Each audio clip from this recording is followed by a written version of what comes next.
तो दोस्तों, डॉक्टर भाटिया चंडीगढ़ से बोल रहा हूँ। मैं बात करता हूँ मैं राज दरबार में आपकी रेपुटेशन बार बार कम क्यों होती है, आपकी नौकरी के अंदर व्यवधान या अड़चन क्यों आती हैं, आपको चार्जशीट या सस्पेंशन है, ऐसा क्यों होता है। इन जनरल छठा घर जो होता है कुंडली के अंदर नौकरी का ही होता है, और सातवां घर व्यापार का होता है, 10वां घर हमारे कर्म का होता है, बिजनेस का होता है। अब छठा घर जो है लाल किताब के अनुसार बुद्ध का होता है, इस घर को हम पाताल भी मानते हैं।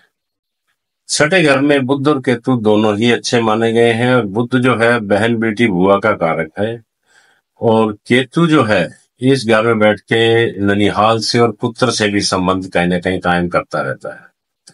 तो आप ये ध्यान रखिएगा कि राज दरबार का भी छठा घर है, और छठे घर में अगर सूर्य आ जाता है और ये सूर्य अगर मंदा है तो निश्चित रूप से आपको राज दरबार के अंदर कहीं ना कहीं परेशानियां आती रहेंगी। जब भी आपकी कुंडली में सूर्य बुध और केतु का अंतर प्रतंतर आएगा तो निश्चित रूप से आपको कहीं ना कहीं कमी नजर आएगी। नौकरी तो नहीं जाएगी, लेकिन कहीं ना कहीं चार्जशीट मिल गई, कहीं ट्रांसफर हो गया, कहीं सस्पेंशन हो गया, ऐसी घटनाएं होती रहेंगी। तो बेटर यह है कि आप अपना हॉरोस्कोप चेक कराइए, आपकी कुंडली के छठे घर का और 10वें घर का क्या रिलेशन है उसकी हम स्टडी करेंगे, और उसके बाद आपको भविष्यवाणी देंगे कि क्या हो सकता है।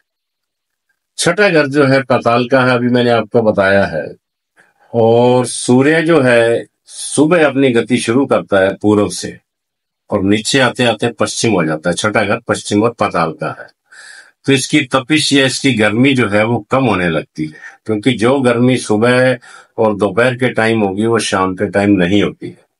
इस कारण सूर्य की शक्ति में कुछ कमी आनी शुरू हो जाती है, और जिन कुंडलियों में सूर्य खराब है, सूर्य नीच राशि का है, सूर्य के ऊपर राहु शनि का प्रभाव है, ऐसी कुंडली वाले व्यक्तियों को कहीं ना कहीं राज दरबार में नुकसान होना शुरू हो जाता है। तो आप ये ध्यान रखिएगा कि आपके शरीर में कोई रोग लग रहे हैं छोटे मोटे, और आपके शरीर में कहीं स्किन के रोग हैं, कहीं पेट के रोग हैं, कहीं गर्मी के रोग हैं, एक्सेस हीट के रोग हैं, तो छठे घर को एक बार चेक आप जरूर करवाइएगा। और अगर आपको बार बार नौकरी में डिमोशन होता है या प्रमोशन नहीं होता है या ट्रांसफर होते हैं तो छठा घर आप जरूर चेक करवाइएगा। इसी से अध्ययन से हमें पता चलता है कि आपकी जो परेशानी है उसकी ग्रेविटी कितनी है और उसका ट्रीटमेंट हम किस तरह से कर सकते हैं। क्योंकि छठे घर के अंदर बृहस्पति जो है इसका प्रभाव तो ज्यादा नहीं होता, लेकिन इनकी दृष्टि का प्रभाव जरूर होता है। और केतु जो है पुत्र होता है, तो पुत्र के जन्म का भी जो है स्थान यहाँ से कभी ना कभी हम देख के स्टडी करते रहते हैं। इसलिए जातक की अगर आमदन घटती रहती है, बढ़ती रहती है, परेशानियां आती हैं, तो छठे घर को देखना बहुत जरूरी होता है।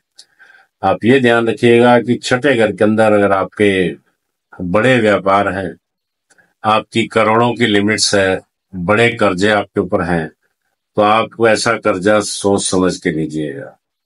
क्योंकि छठे घर में अगर आपके स्टार अच्छे नहीं पड़े और आपने बैंक से 1 करोड़ 2 करोड़ की लिमिट बनवा ली, वो कर्जा आपका उतरेगा, आपका व्यापार जो है डूबता चला जाएगा, और फिर आप परेशानियों में घिरते चले जाएंगे। इसलिए ये ध्यान रखिएगा कि राज दरबार को चलाना है या अपने पर्सनल बिजनेस को चलाना है तो छठे घर का अध्ययन पहले जरूर करवाइएगा। आपको कोई विशेष ज्यादा परेशानी लगती हो तो मेरे से भी संबंध में बात कर सकते हैं। मेरा मोबाइल नंबर हर लेक्चर में मैं स्क्रीन पे आता रहता है, 7023255775 है।